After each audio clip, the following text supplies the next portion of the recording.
Okay, good morning. Update po tayo dito sa Longpin 2096 na tanim ng June 27. Ito po ang kinalabasan ng pinakaunang tanim dito sa amin.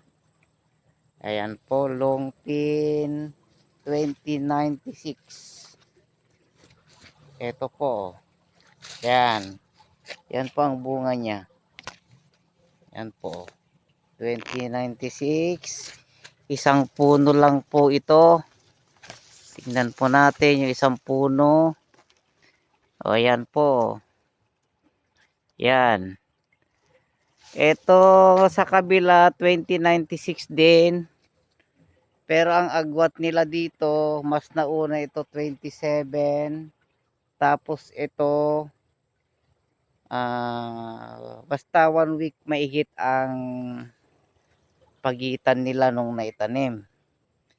So, ito kasi, nagbasal siya ng organic, tae ng baka. Ito, nag-vermi siya, vermi. Parang mas makapal yung bunga niya compare dito sa isa. Ito kasi yung ordinary lang na application ng fertilizer ang ginamit niya. Hindi siya kagaya dito na naglagay ng pataba. Ayan. Kung makikita po dito sa gilid-gilid, ayan o, parang mas maganda itong mas nahuling na itanim kaysa dito. Pero tignan po natin kung sa anihan, kung sino ang mas maraming ibubunga o mas maraming aanihin. Ito po, ito medyo matataas po ang mga dahon. Tataas po ang mga dahon. Ito katamtaman lang. Halos parehas lang sa may bunga niya. Oh, ayan po. Ang ganda. Ganda ng longpin niya. Ganda ng longpin talaga. Iba, hindi ko may pagpapalit ito. Ayan. Punta naman po tayo doon sa sarili kong bukid. Pero ibang barete naman yon. Ay, ibang number ng lungpin. Lungpin din, kaya lang 937. Tara, puntahan natin. Okay. Okay. Ito naman po tayo sa kabila, sa may yung sarili kong sakahan. Longpin din po ito. Kaya lang iba pong numero. Ang available lang po sa DA noon 937 at saka 534 yata. 534 ba yun? Correct me if I'm wrong. Ito po siya. Halos ang pagitan namin ng pagtatanim noon ng transplanting 10 days dun sa may isa, yung may mas nauna at saka yung sunod, tapos ako mga 10 days ang pagitan namin. Ito po naman yung 937 ko. Kita nyo naman ang ganda talagang matutuwa kapag LP talaga ang ano mo, ang itatanim mo. Ayan. Ito po yung medyo nakapagbunga na siya. Lumabas na po lahat yung kwan. Tingnan nyo naman po yung puno niya Ito po ang puno niya, maliit lang. Ito noon, dalawa o isa lang siguro Isang ano lang, isang tundos lang. Ito na po ngayon siya. Yan, hindi pa po yan may bigas. Wala po pang laman yung bigas niyan. Yan po. Maganda, no? Maganda po talaga ang lungpin. Nakakatuwang tignan.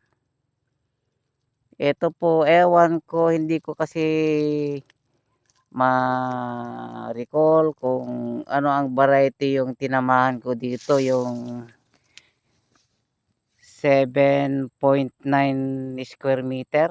7,900 square meter. Ang naani ko dito noon 140 kabans. Ang average po niya per kaban is 57. Kasi hindi pare-parehas. Kaya lang pinag-total ko lahat ang kilo niya noon is 57 kilos ang average. Ayan po. Yan. Yan po. Bali 62 days na to. 62 days na. Ito nakapagkuha na lahat. Medyo pa-kuan na siya, pabaw na siya, pa-down na yung ano. Pero itong mga iba ano pa lang, palabas pa lang ang bunga. Ayan. Kaya nakakatuwang tignan po mga kaibigan. Nakakatuwang tignan. Lalo na kung nakapamunga na ng mabuti ito. Halos umaga at saka hapon ko binibisita to. Medyo napabayaan lang ito po noong kakatanim lang na leaf folders, buti at lagi akong pumapasyal dito. Tara, puntahan pa natin yung iba doon. Papunta tayo doon.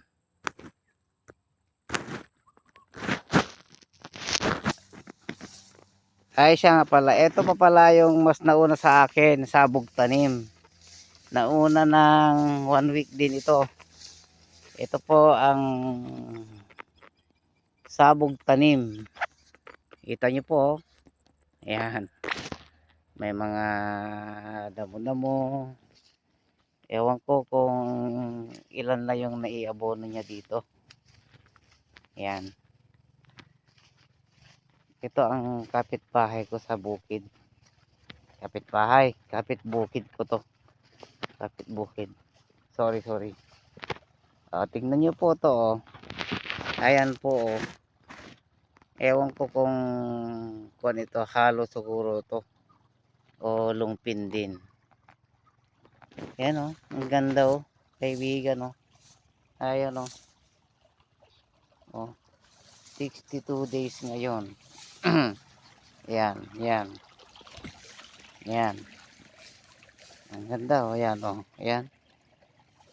Gandang tignan. Yan.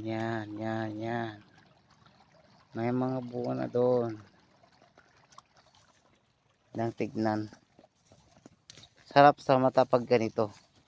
Sana hindi bagyuhin o may darating na bagyo para naman po masulit natin ang gasto sa inputs ng sakahan natin. Halos maisapawin ato yan. Nagpintas nga kita ng kakabsa to.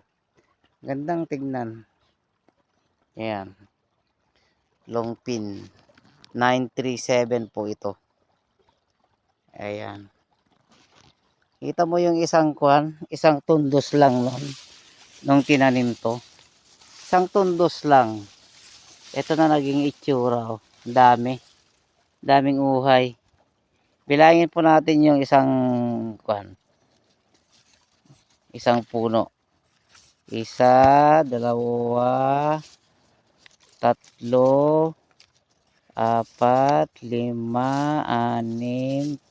7, 8, 8, siyam, 10, 11, 12, 13, 14, 15,